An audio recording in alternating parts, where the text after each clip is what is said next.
The most Asian city outside of Asia. Can you guess what city I'm talking about? It's Vancouver. Have you ever strolled down the streets of Richmond and wondered if you somehow landed in China? It really feels like an Asian metropolis transported right onto the coast of British Columbia.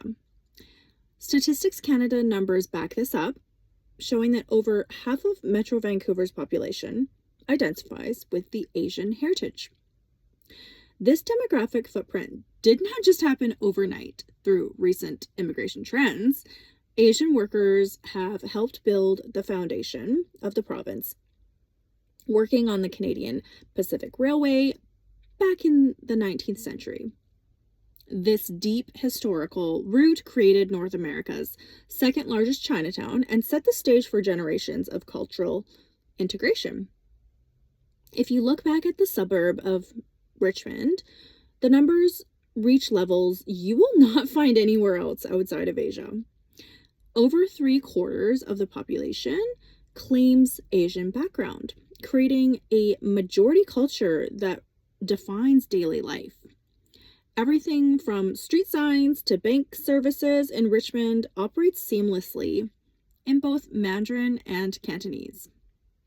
The food scene alone places Vancouver in a league of its own compared to other Western cities.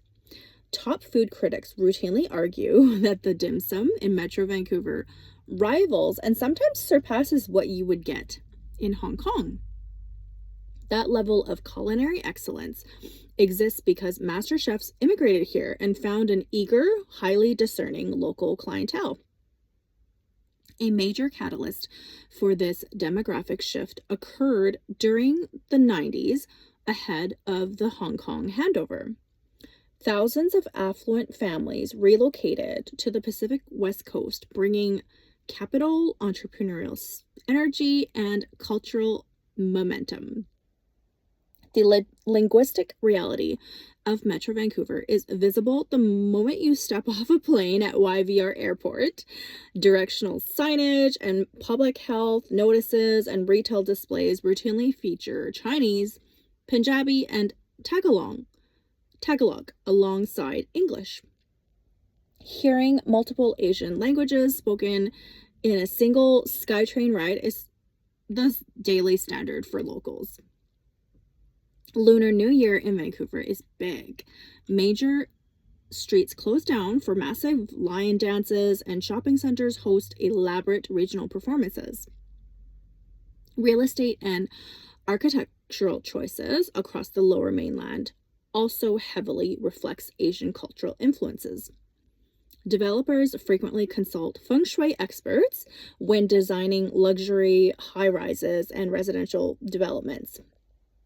Unit numbering and floor plans intentionally account for cultural preferences, avoiding certain numbers while highlighting lucky ones.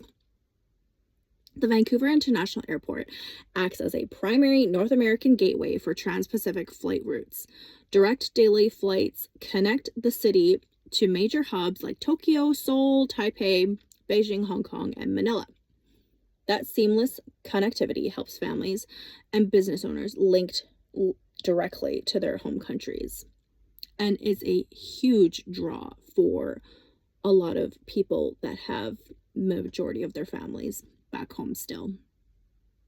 Economic ties between Vancouver and the Pacific Rim shaped the flow of capital and entrepreneurship across the province. Local import-export businesses thrive on direct supply lines to manufacturing hubs in Guangdong, Vietnam, and India. This commercial bridge makes Vancouver a natural launch pad for global trade. World-class academic institutions like UBC and SFU draw thousands of students from across Asia every single year. Many of these international graduates choose to establish roots, buy homes, and build their careers locally. This continuous influx of young talent keeps the demographic baseline energetic and forward-thinking. The entertainment landscape in Vancouver reflects the tastes of its youth demographic. Asian pop stars and K-pop groups routinely include Vancouver on their world tours alongside LA and New York. Local cinemas consistently run mainstream blockbuster films from India, China, Korea, and Japan on opening weekend. Multi-generational living arrangements are far more common in Vancouver than in most Western cities. It's standard to find grandparents, parents, and children sharing a single spacious home. This arrangement provides built-in childcare and preserves the heritage languages across generations. Integrated wellness practices seamlessly combine Western medicine and traditional remedies. It's common for residents to visit a family doctor and later consult an acupuncturist or herbal practitioner down the street. Neighborhood pharmacies stock ginseng, bird's nest, and herbal teas right beside the standard pharmaceuticals. Supermarket chains like T&T have fundamentally changed how the entire city buys groceries. These massive Asian supermarkets stock live seafood tanks, hot food bars, and imported snacks from across East Asia. Today, shoppers of all ethnic backgrounds rely on these stores for daily ingredients and ready-to-eat meals. So fun. Public school districts offer specialized language immersion programs in Mandarin and French to meet the high parent demand. Early childhood programs ensure that children maintain fluency in their heritage languages while mastering English. Dual language literacy is viewed as a major professional and personal advantage for the next generation. A unique identity has emerged among the second and third generation Asian Canadians in the region.